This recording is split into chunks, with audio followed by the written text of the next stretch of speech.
ಜಿಲ್ಲೆಯವರೇ ಬಂದಿರೋರು. ದಯಮಾಡಿ ಮೇಲ್ಗಡೆ ನಾನು ನೋಡ್ತಾ ಇದ್ದೆ, ನಮ್ಮ ವಾಸಣ್ಣ ಹೇಳ್ತಾ ಇದ್ರೆ ನೀವೆಲ್ಲ ನಿಮ್ಮದೇ ಆದಂಥ ಲೋಕದಲ್ಲಿ ಚರ್ಚೆ ಮಾಡ್ತಾ ಇದ್ದೆ. ದಯಮಾಡಿ ಸ್ವಲ್ಪ ಈ ಕಡೆ ಕಾನ್ಸಂಟ್ರೇಷನ್ ಇರುತ್ತೆ. ಒಂದು 5 ನಿಮಿಷ ಈ ಕಡೆ ಇರ್ತೀರ ನಮ್ಮ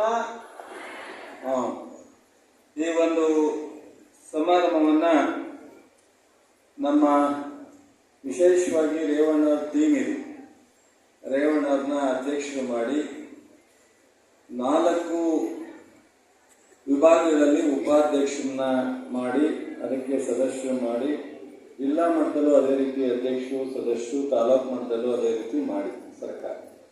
ಕಾರಣ ಬರೀ ನಿಮಗೆ ಈ ಸಭೆ ಈ ಗ್ಯಾರಂಟಿ ಬಗ್ಗೆ ತಿಳಿಸ್ಬೇಕು ಅಂತಲ್ಲ.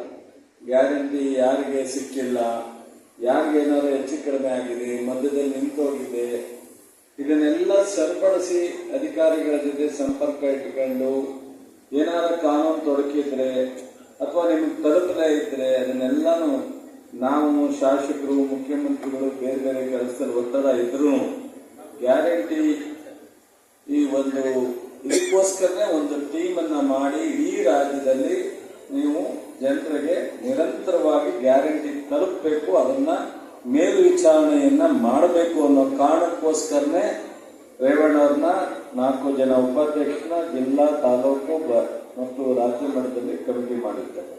ಹಾಗಾಗಿ ಅವರು ವಿಶೇಷವಾಗಿ ಇದ್ರ ಬಗ್ಗೆ ಎಲ್ಲ ಜಿಲ್ಲೆನಲ್ಲಿ ಈ ತರ ಕಾರ್ಯಾಗಾರ ಮಾಡಬೇಕು ಅಂತ ಹೇಳಿ ಹೊರಟಿ ಮಾಡ್ತಾ ಇದ್ದಾರೆ. ಅದರಲ್ಲಿ ಬಹುಶಃ ಹೇಳಿದಂಗೆ ನಮ್ಮ ರೇವಣ್ಣವರು ಮಾಜಿ ಸಚಿವರು, ಬಹಳ ಹಿರಿಯ ಲೀಡರು, ಈಣನೂರದ ಮತ್ತು ದಿನೇಶ್ ಗೌಡರು ಉಪಾಧ್ಯಕ್ಷರಾಗಿ ಈ ಕಾರ್ಯಕ್ರಮನ ಮಾಡಬೇಕು ಅಂತ ನಮ್ಮ ಜಿಲ್ಲಾಧಿಕಾರಿಗಳು ಸಿಇಒ ಹತ್ರ ಬಹಳಷ್ಟು ಚರ್ಚೆ ಮಾಡಿ ನಮ್ಮ ಗಮನಕ್ಕೆ ತಂದು ಬಹಳ ಅರ್ಥಪೂರ್ಣವಾಗಿ ಮಾಡಬೇಕು ಅಂತ ಮಾಡಿದ್ದಾರೆ.